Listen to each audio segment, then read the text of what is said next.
এখানে একটা নটরাজের মূর্তি করা আছে দেখুন।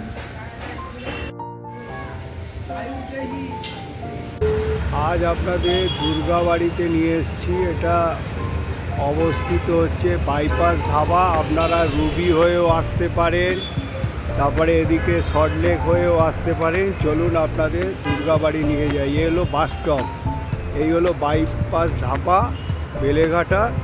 তা আপনাদের নিয়ে যাচ্ছি, চলুন আজকে নিয়ে যাই দুর্গাবাড়ি। বন্ধু, আজ আপনাদের বাইপাস ধাবায় এনেছি। এটা আমি আজকের বাইপাস ধাবা থেকে দুর্গাবাড়ি নিয়ে যাব। আজ পয়লা বৈশাখ। চলুন আপনাদের দুর্গাবাড়ি দর্শন করায়। এটা হচ্ছে রুবি থেকে আসা যায়, অনেক বাস আছে, সল্টলেক থেকে অনেক বাস আছে। এতে বেলেঘাটার ঠিক আগে বাইপাস ধাবা বললে, বাস স্ট্যান্ড বললেই নামিয়ে দেবে। চলুন আপনাদের নিয়ে যাই। এই রাস্তা ধরে যেতে হবে দুর্গাবাড়ি। চলুন।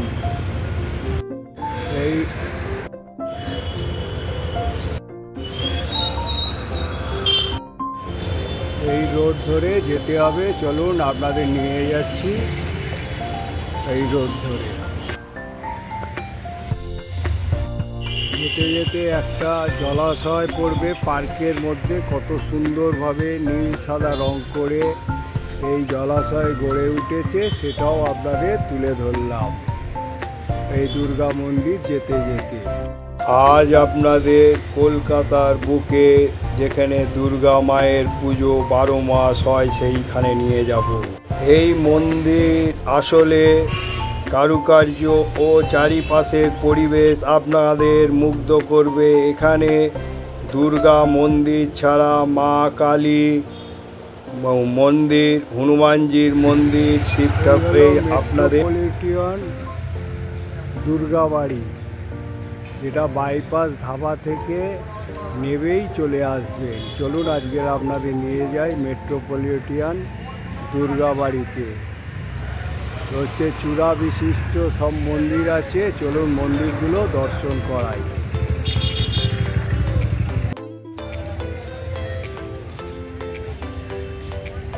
এই হলো ঢোকার গেট। চলুন নিয়ে যাই আপনার। হলো জুতো রাখার জায়গা, এখনো কাজ চলছে। এই ধাপে ধাপে উঠতে হবে। এ হলো চূড়া বিশিষ্ট জগন্নাথ দেব, বলভদ্র আর হচ্ছে সুভদ্রা রানী বিরাজ করছে এই মন্দিরে। চলুন এই মন্দির দর্শন করা। এখানে জগন্নাথ দেব, বলভদ্র আর সুভদ্রা রানী বিরাজ করছে, তার সঙ্গে রাধা আর কৃষ্ণ। কত সুন্দরভাবে এই মন্দির গড়ে তুলেছে। দেখুন ওপরে কত সুন্দর কাজ করা এই মন্দিরে। আপনারা এই মন্দিরে চলে আসবেন মেট্রোপলিটন দুর্গাবাড়ি।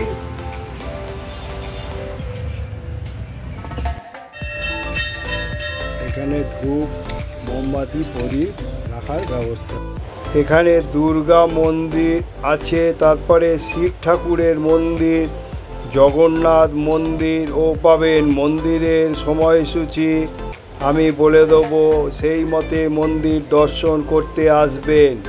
পুজোর পর দুবেলা সামান্য ভোগ দেয় এখানে। দুপুরবেলা যাওয়াটাই ভালো, তাহলে দিনের বেলায় মন্দির দেখতে পারবেন। তারপর সন্ধেবেলা আলোর আমেজ দেখতে পারবেন, আর সন্ধ্যা আরতি দেখে নিতে পারবেন। সারা দিনটা দারুণভাবে কেটে যাবে। এখানে পার্ক আছে, জলাশয় আছে, সেগুলো আজ দেখুন পয়লা বৈশাখ এখানে এসছে পুজো দিতে। আর এখানে দেখুন হচ্ছে নটরাজ কিভাবে করে তুলেছে, সেগুলো আপনাদের কাছে দর্শন করাচ্ছি। আর এই হচ্ছে চূড়া বিশিষ্ট পদ্ম ফুল দিয়ে এই মন্দিরগুলো গড়ে তুলেছে কত সুন্দরভাবে। এইবারে আপনারা দর্শন করুন মা ভবতারিণী কালী মন্দির, সেটাও আপনাদের দর্শন করালাম। কত সুন্দরভাবে এখানে মা ভবতারিণী বিরাজ করছে। এখানেও ধূপ মোমবাতি দেওয়ার ব্যবস্থা রয়েছে।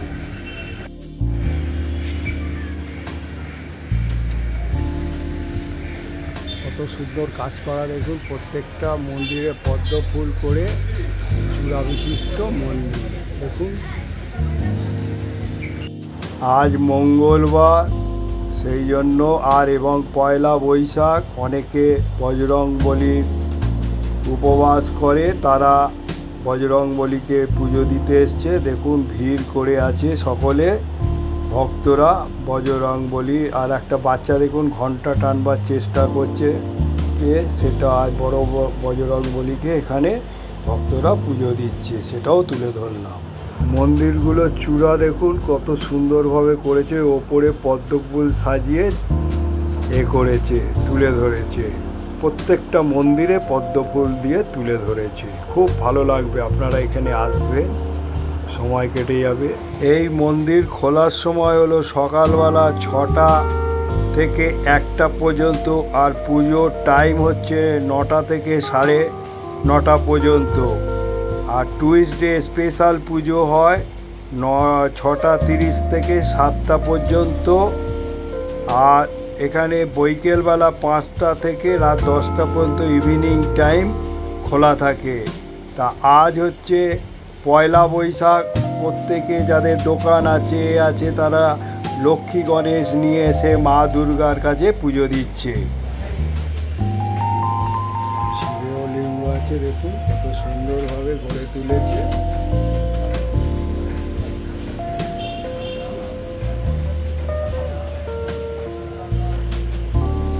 সেটাও আপনাদের তুলে ধরলাম, কত সাজিয়েছে আজ পয়লা বৈশাখ। এখানে সন্ধ্যা আরতি হয় 7টা থেকে 8টা। আর মন্দিরে যদি আসেন তাহলে সন্ধ্যে 8টার মধ্যে মন্দিরে চলে আসবেন, সন্ধ্যেবেলার দিকে। এই মন্দিরে আর একটা হলো, প্রত্যেকটা মন্দিরে পরিক্রমা করা যায়। আর এখানে রথযাত্রা খুব প্রসিদ্ধ। আর এখানে সব রকম দেব দেবী আছে, তুলে ধরা হয়েছে। এখানে প্রত্যেকটা দেব দেবীর অনুষ্ঠানে পুজো হয়, সেগুলো আপনাদের কাছে তুলে ধরলাম। এবারে এটা হচ্ছে শিবের মন্দির, দর্শন করুন। চূড়া বিশিষ্ট শিবের মন্দির কত সুন্দরভাবে গড়ে তুলেছে। এই মন্দিরের বৈশিষ্ট্য হলো এদিক দিয়ে উঠলে শিবের মন্দির দিয়ে পাবেন। দেখুন শিবের মন্দির দর্শন করুন কত সুন্দরভাবে। তার পাশেই হচ্ছে হোমকুণ্ড, শিব মন্দিরের পাশেই সেটা গড়ে উঠেছে। আর এই মন্দিরের সবচেয়ে বৈশিষ্ট্য হলো দুদিকে দুটো জলাশয় পেয়ে যাবেন, মধ্যিখানে পাবেন একখানা মাঠ। আর এই মন্দিরে এখন কনস্ট্রাকশনের কাজ চলছে। এই হলো নটরাজ মূর্তি, সেগুলো আপনাদের তুলে ধরলাম। মন্দিরের কয়েকটা জায়গা এত সুন্দরভাবে নটরাজ মূর্তি। এবারে মন্দিরের যে কনস্ট্রাকশনের কাজ চলছে সেটা আপনাদের কাছে তুলে ধরলাম। আর দেখুন কত সুন্দরভাবে কাজ করেছে। আর এই মন্দিরের পাশে এসে দুই দিকে দুটো জলাশয় পেয়ে যাবেন, পার্ক পেয়ে যাবেন, গাছগাছালি পেয়ে যাবেন। আপনারা ভালো করে সময় কাটাতে পারবেন। আর এই মন্দিরের মেন বৈশিষ্ট্য হলো প্রত্যেকটা দেব দেবী পেয়ে যাবেন। তাই আমি আশা করি আপনারা এই মন্দিরে আসবেন, আসতে কোনো অসুবিধা নেই। আপনারা বাইপাস ধাবাতে নেবে, 2 পায়ে হেঁটে যাকেই জিজ্ঞাসা করবেন মেট্রোপলিটন দুর্গাবাড়ি, আপনাদের দেখিয়ে দেবে, এসে দর্শন করে যাবেন এই মন্দিরে। এখানে 5টা চূড়া বিশিষ্ট মন্দির আছে। আর সবচেয়ে আশ্চর্য হলো 5টা মন্দিরেই কিন্তু পদ্ম ফুল ফুটিয়ে তুলেছে। আর এই বজরংবলী দেখুন কত সুন্দরভাবে এখানে বজরংবলী ফুটিয়ে তুলেছে। এখানে গদা হাতে, এখানে হাতে নেই। আর এখানকার দেখুন যে প্রদক্ষিণও করা যায় মন্দিরগুলো, সেটাও আপনাদের কাছে তুলে ধরলাম। মন্দির প্রদক্ষিণ করে হনুমান মন্দির আপনাদের দেখাচ্ছি। এই মন্দির আমি বজরংবলী মন্দিরটা প্রদক্ষিণ করে আপনাদের কাছে দেখালাম। কত সুন্দরভাবে এই মন্দির গড়ে উঠেছে। এই কনস্ট্রাকশানের কাজ হচ্ছে, আবার জলাশয়ের ধারেগুলো এখানে ভোগঘর হচ্ছে, ফলঘর হচ্ছে, অনেক কিছু। তারপরে এই যে গাছটা উঠে গেছে, এখানে এই গাছের মধ্যে সবাই এখানে মনস্কামনা করে, সেটাও আপনাদের তুলে ধরলাম। আর আমি ওপর থেকে তুলেছি এই জলাশয়গুলো পাশে। আর এখানে মন্দিরে সব করছে, পুজো দিচ্ছে, সেটাও দেখুন কত পুজো দিচ্ছে। আজকে পণ্ডিত মশাইরা ব্যস্ত বলে তা আজকের আমি গিয়েছিলাম, বললো অন্য দিন যেতে, তাহলে মন্দির সম্বন্ধে আরও কিছু বলবে, কিন্তু আর তো অপেক্ষা করা যাবে না। তারপর বলল যে মন্দির কনস্ট্রাকশানের কাজ হয়ে গেলে আপনারা আসবেন। তারপরে এখানে সকলে যে পুজো দিচ্ছে আজকে, যাদের বিজনেস আছে, এই মা ভবতারিণীকে দেখুন, তারপর আপনারা বজরংবলী দেখুন, জগন্নাথ মন্দির আর রাধাকৃষ্ণের মন্দির একসঙ্গে কত সুন্দরভাবে এখানে প্রত্যেকটা উৎসব পালিত হয়। এখানে আজ পয়লা বৈশাখে, সেই জন্য মন্দিরে পণ্ডিত মশাইরা ব্যস্ত আছে। আর এই হচ্ছে পদ্ম ফুল দিয়ে মন্দির কতভাবে সুন্দরভাবে ফুটিয়ে তুলেছে। সব জায়গায় পদ্ম ফুলের কাজ করা, আর পাথরের এত সুন্দর কাজ, এত সুন্দর মন্দির। কলকাতার মধ্যে এই দুর্গা মন্দির আপনারা আসবেন, দেখবেন। আবার নতুন আমি মনে করি আরও 2 মাস পরে গেলে ভালো হবে, কেন কনস্ট্রাকশানের কাজটা যখন শেষ হয়ে যাবে এই মন্দিরে এসে আরও ভালো লাগবে। তা আমি যখন গিয়েছি, কনস্ট্রাকশানের কাজ হচ্ছে, দুপাশে রিনোভেশন হচ্ছে, মন্দির রিনোভেশন হচ্ছে। মন্দির রিনোভেশন হয়ে গেলে আরও ভালো লাগবে। আর এখানে দেখুন সব লক্ষ্মী গণেশ নিয়ে ব্যবসাদাররা এসছে তাদের দোকানের পুজো দিতে, কেন আজ পয়লা বৈশাখ, বাংলার বেশিরভাগ ঘরে ব্যবসাদাররা পুজো দেয়, সেই জন্য সারিবদ্ধভাবে বসে পুজো দিচ্ছে। আর এখানে বিরাজ করছে দেবাদিদেব মহাদেব, সেটাও কত সুন্দরভাবে ফুটিয়ে তোলা হয়েছে, দেখুন কত ভালো লাগবে। তাই আমি আশা রাখি আপনারা এই মন্দির আসবেন, রিনোভেশনের পরে এসে দর্শন করবেন। তারপরে আপনাদের যদি ভালো লেগে থাকে তাহলে আপনারা কমেন্ট বক্সে লিখবেন আমার কোথায় ভুল ভ্রান্তি হচ্ছে। আর দেখুন পণ্ডিত মশাই সবাইকে মন্ত্র পড়াচ্ছে। এই মন্দিরটা হয়েছে 10 বছর হয়েছে, মানে মাত্র 10 বছর এই মন্দির গড়ে উঠেছে। আমি এক পণ্ডিত মশাইকে জিজ্ঞাসা করেছিলাম কত বছর হয়েছে, বলল 10 বছর এই মন্দির হয়েছে। এখানে কিন্তু সন্ধ্যা আরতি দেখার মতন সকলে বলেছে, তাই এখানে যদি আসেন সন্ধ্যাবেলা আসবেন। সন্ধ্যাবেলা এখানকার আরতি অতুলনীয়। তা এখানে সন্ধ্যা ওই 7টার মধ্যে চলে আসবেন, সন্ধ্যা আরতিও দেখবেন। আর আজকে দেখুন সব সারিবদ্ধভাবে মা দুর্গাকে মালা দিচ্ছে কিভাবে, দেখুন সেটাও আপনাদের কাছে তুলে ধরলাম। একদিকে গণেশ, লক্ষ্মী, সরস্বতী, কার্তিক বিরাজ করছে এই মন্দিরে। দুর্গা মন্দির ছাড়াও জগন্নাথ দেব, বলভদ্র, সুভদ্রা রানী, রাধাকৃষ্ণ, বজরংবলীর মন্দির, তারপর শিব মন্দির, তারপর ভবতারিণীর মন্দির। প্রত্যেকটা মন্দির এই মেট্রোপলিটন দুর্গা বাড়িতে গড়ে উঠেছে।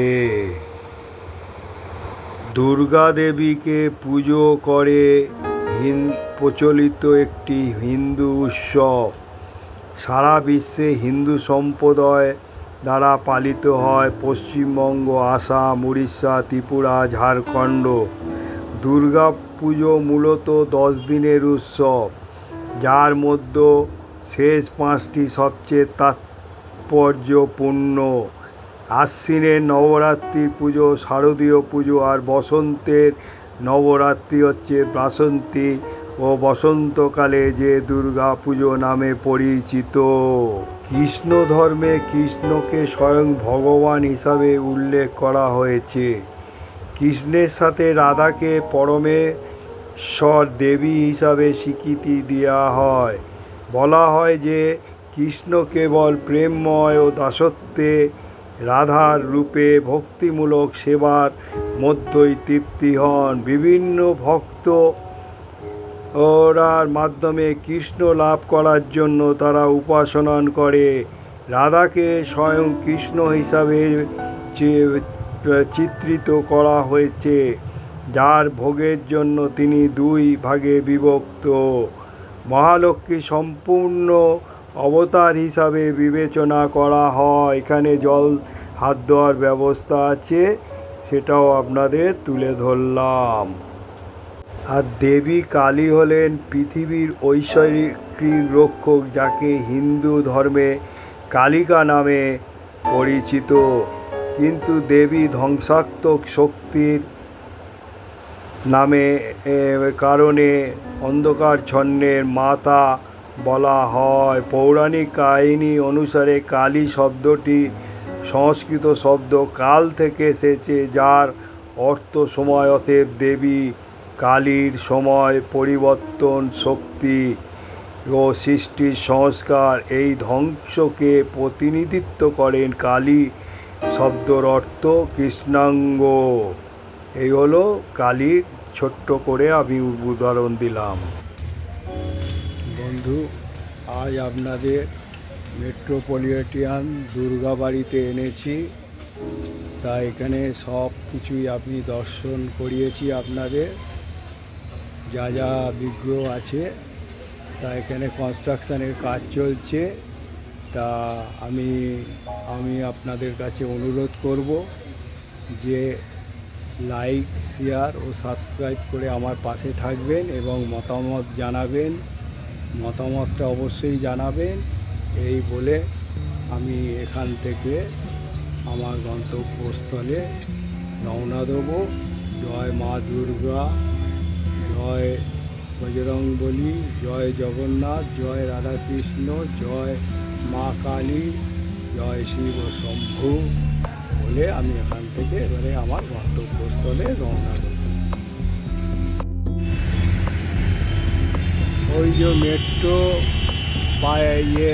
পলিয়ান যে দুর্গাবাড়ি যাবেন, বাইপাস ধাপা দেখা যাচ্ছে। যদি এটা শর্টলেক দিয়ে আসেন, এইখানে নামবে, নেবে ওপারে চলে যাবে। আর রুবি দিয়ে এলে ওই দিক দিয়ে। এই হলো বাস স্ট্যান্ড, আর একটুখানি গিয়েই মেট্রোপলিটন দুর্গাবাড়ি।